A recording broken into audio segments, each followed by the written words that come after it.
में मारे गए सैनिकों के सम्मान समारोह से ट्रंप ने खौफनाक ऐलान कर दिया है। ट्रंप ने धमकी दी है कि अब ईरान को बहुत भारी कीमत चुकानी पड़ेगी। ट्रंप ने ऑर्डर दिया है कि ईरान जहां भी एटमी प्रोग्राम शुरू करेगा उस अड्डे को बमों से पाट दिया जाएगा।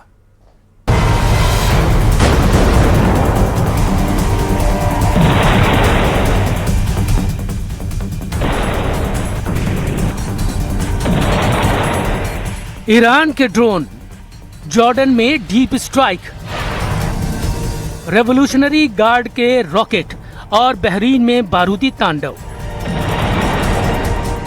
मुश्तबा के लड़ाकों का कुवैत में कहर, ये सब इस बात का संकेत है कि अमेरिका ईरान का युद्ध अब फाइनल राउंड में पहुंचने वाला है, जहां सिर्फ दो देशों के बीच की लड़ाई नहीं हो रही। अब ये रेंज बनाम रेंज, ड्रोन बनाम एयर डिफेंस और मिसाइल बनाम बम वर्षकों की टक्कर है।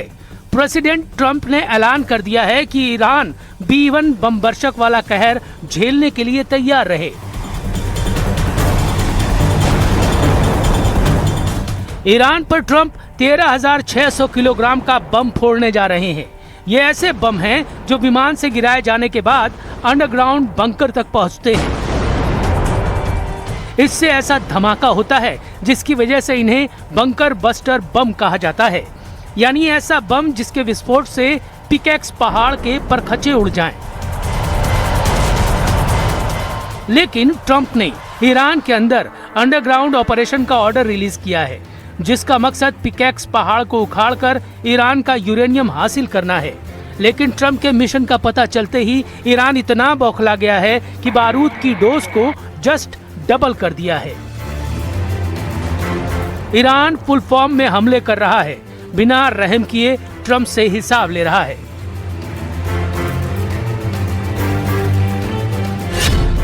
ईरान मिसाइलों से पीट रहा है, जॉर्डन बचाओ बचाओ चीख रहा है। ईरान ड्रोन बमों की बौछार कर रहा है, बहरीन रहम रहम गिड़गिड़ा रहा है।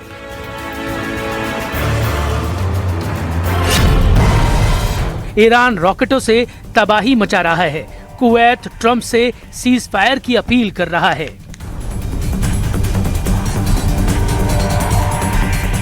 ईरान के जितने दुश्मन हैं, सब सरेंडर मोड में आ चुके हैं। इजराइल तक युद्ध से साइड लेकर एक किनारे खड़ा है।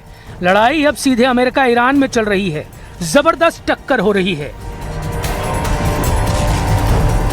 अमेरिका रात भर बमबारी करता है, सुबह की पहली रोशनी से ईरान जवाब देना शुरू करता है। ईरान जब जवाबी हमला करता है तो सिर्फ अमेरिका की हालत खराब नहीं होती, ट्रंप से दोस्ती रखने वाले तमाम देश ईरान का ताप झेलते हैं। ईरान पर अमेरिका के जितने बम गिरे हैं, ऐसे हर धमाके ने अब खाड़ी देशों के मिसाइल डिफेंस सिस्टम का पुर्जा ढीला कर दिया है। ओमान से कुवैत तक, बहरीन से सऊदी अरब तक हर मिसाइल हमले ने ट्रंप को ईरान पर नया प्लान बनाने पर मजबूर कर दिया है। यही वजह है कि ट्रंप ने ईरान को घेरने के लिए अब अपने सबसे विनाशकारी हथियार को उड़ाना शुरू कर दिया है। ब्रिटेन के RAF फेयरफोर्ड एयरबेस से अमेरिकी B-1 स्ट्रेटेजिक बॉम्बर उड़ान भरते देखे गए हैं। ट्रंप के ईरान के पिकैक्स माउंटेन को निशाना बनाने की धमकी के बाद ब्रिटेन के RAF फेयरफोर्ड एयरबेस पर हलचल तेज हो चुकी है और अमेरिकी B-1 स्ट्रेटेजिक बॉम्बर के उड़ान भरने की तस्वीरें वायरल होनी शुरू हो गई हैं। CNN की रिपोर्ट के मुताबिक अमेरिका यूरोप में तैनात अपने F-16 और F-35 लड़ाकू विमानों को भी पश्चिम एशिया में भेजने का प्लान बना चुका है। इसके साथ ही एयर टू एयर रिफ्यूलिंग विमान भी ईरान के आसपास भेजे जा सकते हैं। इस बीच इजराइल का बेन गुरियन इंटरनेशनल एयरपोर्ट भी एक मिलिट्री बेस बन चुका है। यहाँ